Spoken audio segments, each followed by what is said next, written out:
ప్రస్తుతం మన దేశంలో యూపీఐ చెల్లింపులు రోజురోజుకో విపరీతంగా పెరుగుతున్నాయి. పెద్ద పెద్ద షాపింగ్ మాల్స్ నుంచి చిన్న బడ్డీ కొట్టు వరకు చాలా మంది యూపీఐల ద్వారానే చెల్లింపులు చేస్తున్నారు. యూపీఐ రాకతో నగదు బదిలీ చాలా తేలికగా మారిపోయింది. అయితే ఇది సౌకర్యవంతమే అయినా టైపింగ్లో పొరపాట్లో క్యూఆర్ కోడ్ ఎర్రర్ మూలంగా కొన్నిసార్లు తప్పు యూపీఐ ఐడికి డబ్బులు పంపించే ప్రమాదము ఉంది. ఇలాంటి తప్పులు చేసినప్పుడు ఆందోళన చెందకుండా వెంటనే కొన్ని జాగ్రత్తలు తీసుకోవటం మంచిదని నిపుణులు సూచిస్తున్నారు. ఒకవేళ వేరే వ్యక్తి యూపీఐ ఐడికి డబ్బులు పంపిస్తే వారి ఫోన్ నెంబర్ యూపీఐ ఐడితో లింక్ అయి ఉంటే వారితో నేరుగా మాట్లాడొచ్చు, మెసేజ్ అయినా పంపొచ్చు. పరిస్థితిని మర్యాదగా వివరించి డబ్బులను తిరిగి పంపాలని కోరవచ్చని చెబుతున్నారు. అలా చేసినా డబ్బులు తిరిగి పంపకపోతే గూగుల్ పే, ఫోన్పే, పేటీఎం, భీమ్ వంటి ప్రముఖ యూపీఐ యాప్లన్నింటిలో సపోర్ట్ ఆప్షన్లు ఉంటాయి. ట్రాన్సాక్షన్ హిస్టరీలోకి వెళ్లి తప్పుడు లావాదేవీని ఎంచుకొని రేజ్ ఏ డిస్ప్యూట్ లేదా రిపోర్ట్ యాన్ ఇష్యూ ఎంచుకోవాలి.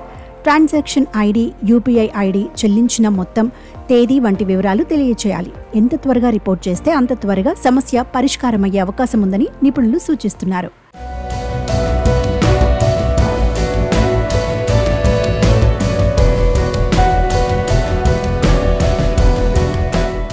మరోవైపు తప్పుడు ట్రాన్సాక్షన్ అయినట్టు గమనించిన వెంటనే బ్యాంక్ కస్టమర్ సర్వీస్ను సంప్రదించి ఎర్రర్ను రిపోర్ట్ చేయాలి.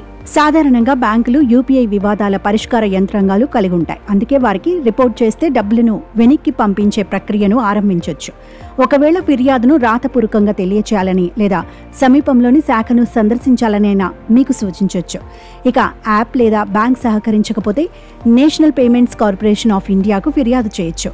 www.npci.org.in వెబ్సైట్లోకి వెళ్లి డిస్ప్యూట్ రిడ్రెసల్ విభాగం కింద ఫిర్యాదును నమోదు చేయాలి. లావాదేవీ వివరాలను వారికి తెలియచేయాలి. సాక్ష్యంగా స్క్రీన్ షాట్స్ లేదా బ్యాంక్ స్టేట్మెంట్ వంటి డాక్యుమెంట్లను అప్లోడ్ చేయాలి. నెల దాటినా సమస్య పరిష్కారం కాకపోతే చివరిగా ఆర్బీఐ అంబుడ్స్మన్ సాయం తీసుకోవచ్చు. ఆర్బీఐ సిఎంఎస్ పోర్టల్ ద్వారా అంబుడ్స్మన్ ఫర్ డిజిటల్ ట్రాన్సాక్షన్స్లో ఫిర్యాదు చేయొచ్చు.